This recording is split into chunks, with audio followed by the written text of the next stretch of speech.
Headline দেখে এবং banner দেখে বুঝতে পারছেন যে আমি লিখেছি যে ওয়াকার না ইউনুস কার ভয়ে আসছেন না আমাদের ভাইয়া তারেক। তো আমি আজকে দুঃখ ভরাক্রান্ত হৃদয় নিয়ে আপনাদের সামনে কিছু বলতে আসিনি। আমি আজকে বাস্তবতা বলতে এসেছি। আমি সুশীল দুচি না, আমি সুশীল না, আমি বড়ই হারামি জাতের পাবলিক। কারণ আমার মাথায় যেটা ঢুকে একবার সেটাই ঢুকে, এর বাইরে আমার কিছু ঢুকে না। আজকে যারা খালেদা জিয়া মারা যাচ্ছেন, হায় হায় কি হবে, দোয়া করেন, আপনারা আওয়ামী লীগ করলে কি হবে, আপনারা আলহামদুলিল্লাহ লেখেন না, ইন্নালিল্লাহ লেখেন, ওনার জন্য দোয়া করেন, এগুলা যারা বলেন তাদের আমি দুষি না। তো আমার প্রথম কথা যেটা, সেটা হচ্ছে যে গতকাল রাতে মানে সারা দিন ধরেই তো গেছে না যে তারেক ভাইয়া কি লিখেছেন, ওই যে ওনার স্ট্যাটাসে, বা ওনার মেয়ে জায়মা উনি কি লিখেছেন, এগুলো নিয়ে ব্যাপক আলোচনা। তো তারেক ভাইয়া নাকি দুঃখ করে লিখেছেন যে আমি আমার মায়ের মৃত্যু শয্যায় আছে, এই মুহূর্তে আমি আসতে পারতেছি না, কেন আসতে পারছি না সেটা আমি প্রাণ খুলে বলতে পারছি না, আমি অনেক কিছুই বলতে পারছি না, কি হয়েছে সেটাও আমি দেশবাসীকে জানাতে পারছি না, এগুলো। আবার জাইমা রহমান নাকি লিখেছেন যে ইউনূসকে আমরা বিশ্বাস করি না, জামাতকে আমরা বিশ্বাস করি না, এই সেই। কারণ অবস্থাটা এমন যে মানে ওনারা গেলে ওনাদের মনে হয় ঢাকা এয়ারপোর্টের ভিতরে ভাই দড়ি দিয়ে তুলে ফেলাইব, এরকম একটা অবস্থা। কথা হচ্ছে যে ভাই 17 বছর আপনি লন্ডনে আছেন, ওয়েল অ্যান্ড গুড, আপনি ট্রিটমেন্টের জন্য আসছিলেন, সেনাবাহিনী পিড়াইছিল, ট্রিটমেন্টের জন্য আসছিলেন। এরপরে নাকি আপনাদের আন্দোলনের কারণে, কোনো কিছু না, আপনাদেরই আন্দোলনের ঠেলায় কে গেল গা, শেখ হাসিনা নাকি চলে গেছে। এরপরে আওয়ামী লীগ তছনছ, এবং আপনাদের নেতাকর্মীরা আওয়ামী লীগের এমন কোনো একটা বাড়িঘর রাখে নেই যেগুলো ভাঙে নাই, সবগুলোতে ভাঙছে, আমারটাও ভাঙছেন, সবই ভাঙছেন। এখন আপনারা বিভিন্নভাবে ভুয়া মামলা, এই যে ধরেন আমার নামে আপনারা মামলা দিয়ে রাখছেন। এখন আমার বাপের কয়েকদিন আগে হার্ট সার্জারি হইলো, আমিও যাইতে পারলাম না, কারণ আমি ভয়ে যাইতে পারি না, কারণ আমি গেলে আমার ওখানে আপনারা মপ করবেন, এটা আমরা শিওর।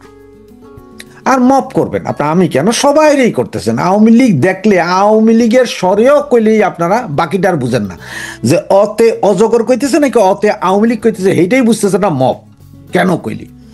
তো আপনারা মব সাম্রাজ্য আপনারাই তৈরি করছেন, আপনাদের মবের রাজ্যে আপনারা কেন যাইতে পারতেছেন না তারেক ভাই? কে আপনাকে বাধা দিচ্ছে? সেনাবাহিনীকে আপনাকে গুলি করে দিবে বলছে? নাকি ডাক্তার ইউনূস সাহেব এখানে আইসা বইলা গেছেন যে ভাইয়া তুমি আর যাইও না, তোমার পয়সা লাগুক, করি লাগুক, যা লাগুক গ্রামীণ ব্যাংকের মাধ্যমে আমরা দিয়া দিব, কিন্তু তুমি বাংলাদেশে ঢুকিও না, সেটা? নাকি জামাতে ইসলাম কইছে যে ভাইয়া আমরা তো 24 আগস্ট, জুলাই আগস্টে প্রচুর স্নাইপার দিয়ে আমরা গুলি করেছি ভাইয়া, আপনিও জানেন, তারা কিন্তু রেডি আছে আপনাকে গুলি করে ফালাই দিবে, এরকম কিছু ভাইয়া? তা নাহলে আপনি যাবেন না কেন ভাইয়া? এখন তো আপনাদের রাজত্ব না, ডিসি এসপি পুলিশ অমুক তমুক সব তো আপনারা নিয়োগ দিতেছেন ভাইয়া। শিলং সালাউদ্দিন তো আওয়ামী লীগ দেখলে মাইরা ফেলাইতে কইতেছে, বিএনপির আপনাদের এই যে নয়ন ফয়ন সহ নেতাকর্মী যারা আছে সবাই কইতেছে যে আওয়ামী লীগ পাইলেই ধ্বংস করো, আওয়ামী লীগ বলতে কিছু থাকবে না, এরম বলতেছেন না ভাইয়া? তা আপনারা মারতেছেন, এত মারা মারতেছেন, এরপরও দেখেন আমাদের পোলাপাইন কিন্তু আছে, ওরা বাইরে নেই, ওরা আছে, ওরা অসুখ বিসুখে বাপ মার কাছে যাইতে না পারলেও চুরি করে হলে যেতে পারতেছে, সে জায়গায় আপনি কেন যাইতে পারতেছেন না? আপনার কিসের ভয়?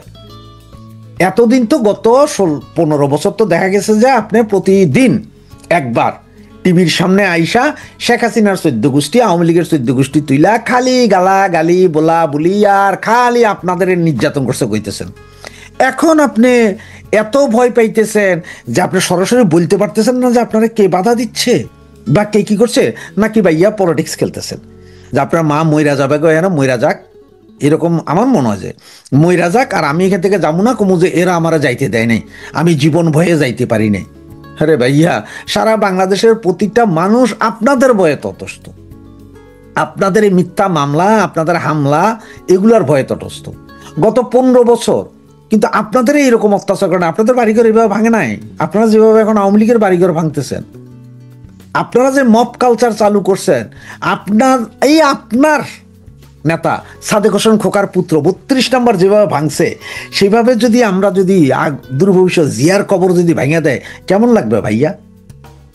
আর আমি ওই যে বললাম সুশীল না, তার কারণ হচ্ছে যে খালেদা জিয়ার জন্ম তারিখ 4টা, এরপরও উনি এসে 15ই আগস্ট কি পালন করে? ওনার জন্মদিন। শেখ হাসিনার ফাঁসির রায় শুনে উনি শুকরিয়া আদায় করতে যাইয়া আল্লাহর গজবে উনি চলে গেছে হসপিটালে। আল্লাহর গজব এটা। 21শে আগস্ট বোমা হামলা করে এতগুলো লোক মারার পরে আপনারা কোন যে এগুলো আমরা মারি না, মানে 21শে আগস্ট ঘটে নাই, তো আল্লাহর একটা বিচার আছে।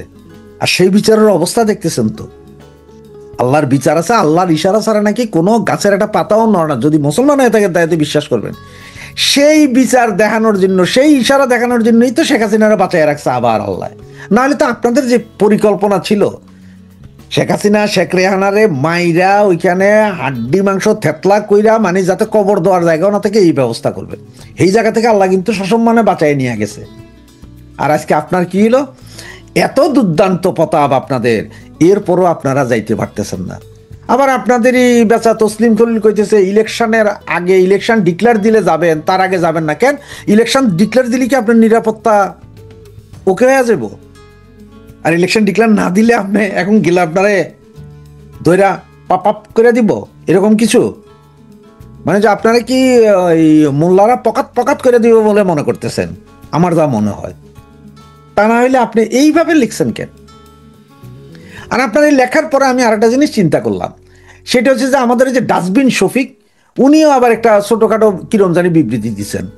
তো ডাস্টবিন শফিক বা আপনার এরা কেন কইতেছে তারেক ভাইয়া আপনি আসেন, ভাইয়া আমরাই এয়ারপোর্ট থেকে আপনাকে আপনার আম্মার কাছে নিয়ে যাব, সেইখান থেকে আবার আম্মাকে দেখাইয়া আপনাকে আবার ফেরত দিব, নাকি ভাইয়া ইংল্যান্ডের কাগজপত্র বাতিলিয়া যাবে সেই ভয়ে আসতেছেন না ভাইয়া? কোনটা ভাইয়া?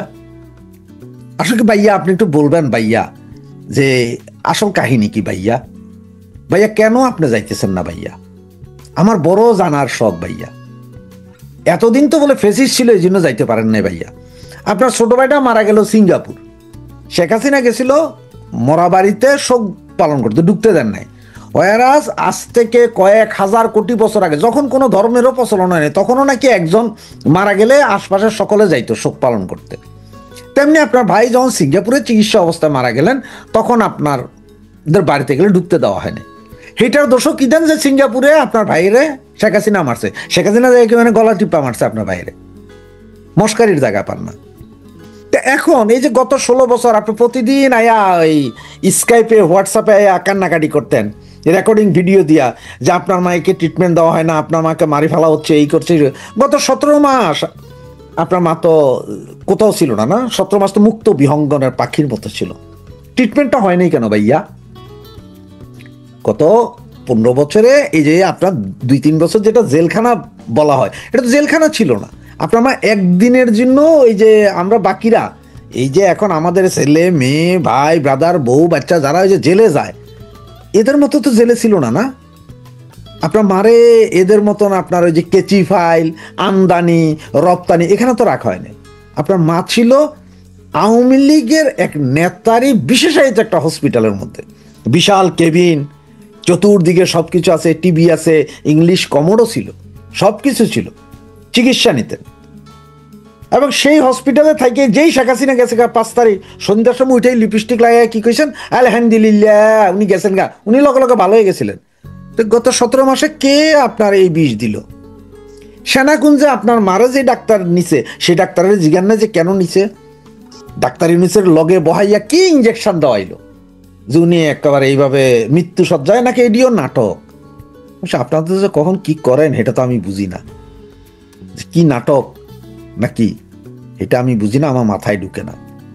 তাই আমার খুব জানতে ইচ্ছা, ওই ব্যানার পেজের মতো আমারও জানতে ইচ্ছা যে আপনাদের কে বাধা দিচ্ছে, ওয়াকার না ইউনুস? ওয়াকার কি আপনাকে বলেছে যে এখানে আসলে পকাত করব, নাকি ইউনুস বলেছে যে আপনাকে পকাত করে দেওয়া হবে, আপনি আইসেন না? নাকি জামাতে ইসলাম? জামাতে ইসলাম তো আপনাদের মায়ের পেটের ভাই না, সৎ ভাই, তারা আপন ভাই। এরপরে বাকি যেসব দলগুলো আছে সবই তো আপনাদের নাকি। আবার জুলাই আগস্ট ঘটাইছেন নাকি আপনারা, তো এখন ভয় কিসের? দাদা কি জুলাই আগস্টে যে স্নাইপার নামিয়েছিলেন পয়সা দিয়ে, তাদেরই ভয় যে তাদের বাকি পয়সা দেওয়া হয় না, সুতরাং তারা আইলে আপনারা স্নাইপার তারাই গুলি করে ফালা দিবে, এইটাই ভয়। এখন আপনাদের যে অবস্থা, এর 20 ভাগের 1 ভাগ যদি আওয়ামী লীগ এই মুহূর্তে করতে পারে, শেখ হাসিনা এর পরদিনই আসবে। আপনার মতন ডরাইল্লা না, শেখের বেটি আপনার মতো ডরাইল্লা না। তবে আপনি মনে হয় না আর আইতে পারবেন, শেখ হাসিনা ঠিকই আইবে দেখবেন। এই ডিসেম্বরের ভিতরেই শেখ হাসিনা হয়তো আয়া যাবে, কিন্তু আপনি আইতে পারবেন না। আপনার সেই আশা ঈদের পরেই থাকবে। হ্যাঁ, তবে কোন ঈদ কোন বছর এটা ঠিক নেই। আর ইলেকশন আওয়ামী লীগ ছাড়া এটা আপনাদের জীবনও হবে না, সেই আশা আপনার ঘুরে বালি। ধন্যবাদ সুশীলরা। সুশীলতা যদি দুচাইতে হয় এখান থেকে তাড়াতাড়ি বিদায় হন। খালেদা জিয়া অসুস্থ, শুধু অসুস্থ নয়, খুবই ক্রিটিক্যাল কন্ডিশনে রয়েছেন। এই জন্য দায়ী কারা, সেই প্রশ্ন এসেছে, প্রশ্ন আসবেও। তার দাবি করা হয়েছে লিভার সিরোসিস। পিনাকি ভট্টাচার্য আজ থেকে 8 মাস আগে একটি ভিডিও করেছিলেন। সেই ভিডিওতে তিনি স্পষ্ট বলেছেন খালেদা জিয়ার যে অসুস্থতার রিপোর্ট পিজি হাসপাতাল দিয়েছিল তখন, সেখানে লিভার সিরোসিসের বিন্দুমাত্র কোনো অপশন ছিল না। অর্থাৎ খালেদা জিয়ার লিভার সম্পূর্ণ ভালো ছিল। এই অল্প সময়ে কোনো মানুষ লিভার সিরোসিসে আক্রান্ত হতে পারে না। অর্থাৎ তাকে স্লো পয়জন প্রয়োগ করা হয়েছে। এই বিষয়ে মির্জা ফখরুল, ডাক্তার জাহিদ, তৎকালীন ডিজিএফআই, এরা সবাই দায়ী। এরা আরও বেশি দায়ী, কারণ হলো হাসিনার পালানোর পরেও ওই রিপোর্টের উপরে ভিত্তি করে বেগম খালেদা জিয়ার চিকিৎসা নিয়ে কোনো তদন্তের দাবি তারা করে নাই। এই দুইটা লোককে আমি মারাত্মকভাবে দায়ী করি। একটা হলো আমার শ্রদ্ধা থাকা সত্ত্বেও মামুনুল হক, আর একটা হলো মির্জা ফখরুল। মির্জা ফখরুলকে কখনোই দেখি নাই বিএনপি গুম খুন হওয়া লোকদের জন্য তদন্ত রিপোর্ট করতে, এই দাবি করতে। আর মামুনুল হককে কখনো শুনি নাই হেফাজতে যারা শহীদ হয়েছে বা নিহত হয়েছে, যাদেরকে হত্যা করা হয়েছে, তাদের বিচার চাইতে আমি কখনো তাকে শক্ত অবস্থান নিতে দেখি নাই। যাই হোক, যেদিন বেগম খালেদা জিয়া অসুস্থ হয়ে শেষবারের মতো হাসপাতালে যাচ্ছেন, তার আগের দিনই আবুল সরকারকে অ্যারেস্ট করেছে পুলিশ। ধরেন ছাত্রদলের সহসভাপতি, কেন্দ্রীয় নেতা আমানুল্লাহ আমান খালেদা জিয়ার জন্য দোয়া না করে সে গেছে আবুল সরকারের মুক্তি চাওয়ার জন্য। এখন ভাবেন, ছাত্রদলের কেন্দ্রীয় নেতা যদি খালেদা জিয়ার মুক্তি না চেয়ে, খালেদা জিয়ার মুক্তি চাওয়ার চাইতেও আবুল সরকারের খালেদা জিয়ার রোগ মুক্তি, ছাত্রদলের কেন্দ্রীয় নেতা যদি খালেদা জিয়ার রোগ মুক্তির প্রত্যাশার চাইতেও আবুল সরকারের মুক্তিকে বড় রাজনীতি মনে করে, তাহলে মির্জা ফখরুল কোথায় যাবে?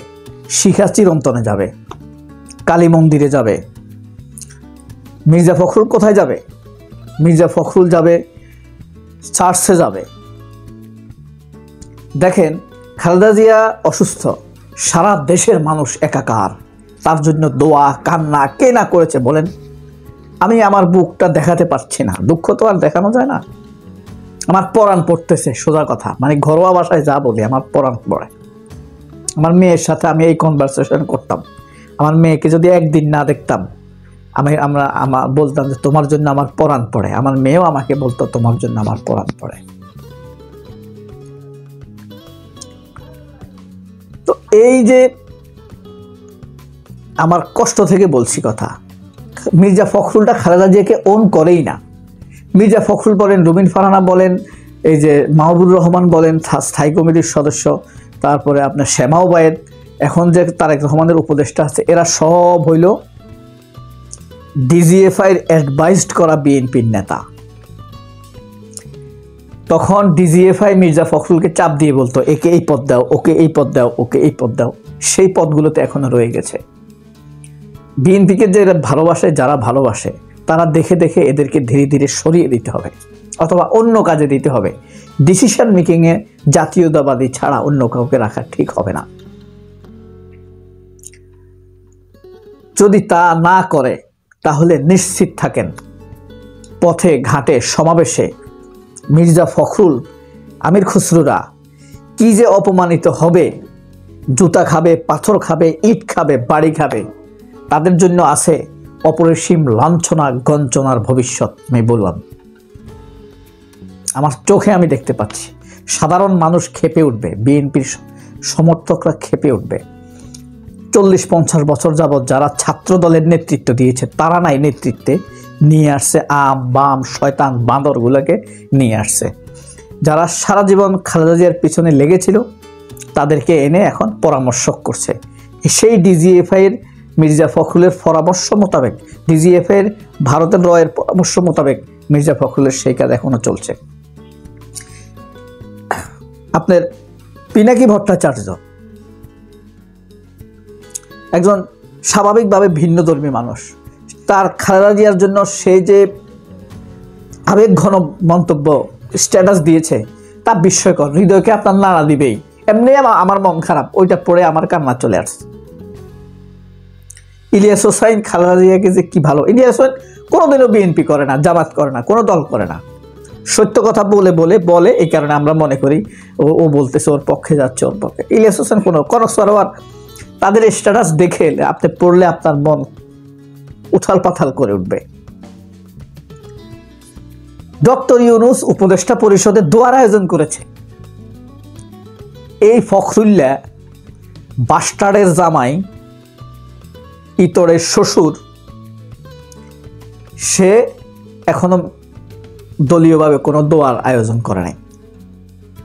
আমার খুবই ক্ষোভ লাগছে, কষ্ট লাগছে। এই যে ধর্ষক আমানুল্লাহ আমান ছাত্রদলের, আবারও বলি ছাত্রদলের কেন্দ্রীয় নেতা, গুরুত্বপূর্ণ নেতা, আগামীতে হয়তো সেক্রেটারি বা সভাপতি হবে, ধর্ষণের দায়ে কিন্তু সে অভিযুক্ত। খালেদা জিয়াকে আগের দিন অ্যারেস্ট করল, হাসপাতালে নিল, এটা নিয়ে তার কোনো মাতামাতি নাই। সে আসছে ওই আবুল সরকারের মুক্তি নিয়ে। মির্জা ফখরুল খালেদা জিয়া নিয়ে কথা নাই, সে আবুল সরকারে, সে দেশের মানুষকে উগ্র বলে, ইমামদেরকে সে ধর্মান্ধ বলে। এর জানাজা পড়ানো উচিত না মির্জা ফখরুলের। আমি তো আর হুজুর না, আমি এটা ফতোয়া দিচ্ছি না, আমি রাগ থেকে বলতেছি। এই শয়তানকে বয়কট করা উচিত, আর নাহলে এই শয়তানকে অবশ্যই সমপরিমাণ গঞ্জনা তাকে দেওয়া উচিত জনগণের পক্ষ থেকে। আপনি যদি ন্যায় বিচার করে না থাকেন তাহলে আপনার উপরে আযাব নেমে আসবে। ঠিক আছে, মির্জা ফখরুল কিন্তু এখনো তার বেঈমানের কোনো শাস্তি পায় নাই, আমির খসরু এখনো তাদের বেঈমানের কোনো শাস্তি পায় নাই। ঠিক আছে, এটা আসবে জনগণের দিক থেকে, এমনভাবে আসবে 10 হাত দিয়ে ঠেকাতে পারবে না এরা। আপনি বুঝেন, ডক্টর ইউনূসের মতো লোক দোয়ার আয়োজন করছে, তারে আমরা সুদখোর বলি। আর ফখরুল করছে, সে আছে ধান্দা নিয়ে। তারেক রহমান তো আসতে পারবে না দেশে, এটা নিশ্চিত। ও হাউকাউ করে মিথ্যা কথা বলে আসবে, আসছে বলে আমাদেরকে ধোকা দিবে, ভোটারদেরকে ধোকা দিয়ে রাখবে এই ফখরুল্লারা। তো তারেক রহমান আসতে পারবে না, খালেদা জিয়া তো অসুস্থ, প্রাইম মিনিস্টার ওন করবে, এই ধান্দায় আছে Fakhrul. Prime minister position own করার ধান্দায় আছে ফখরুল, আমির খসরুরা। কথা বুঝছেন? পুরা সে মানে ভারতের কার্পেটে হাঁটতেছে। মির্জা ফখরুল ফুল ভারতের কার্পেটে হাঁটাহাঁটি করতেছে প্রধানমন্ত্রী হবার স্বপ্ন নিয়ে। শেষে এসে কথাটা বললাম, কথাটা আরো আগে বলা উচিত ছিল, কিন্তু প্ল্যানই ছিল শেষে বলবো। যারা শেষ পর্যন্ত দেখবে তারা এই দারুণ কথাটা পাবে। এটা সত্যতা আমরা আগামী 22 থেকে 30 দিনের মধ্যে দেখতে পাবো। প্রধানমন্ত্রী হবার জন্য সামনে আসছে কে। সবাই অনেক ভালো থাকবেন। আল্লাহ হাফেজ, আসসালামু আলাইকুম। কিন্তু সব কিছু এলোমেলো করে দিয়ে প্রধানমন্ত্রী হয়ে যাবে কে বলেন তো? বলতে পারবেন?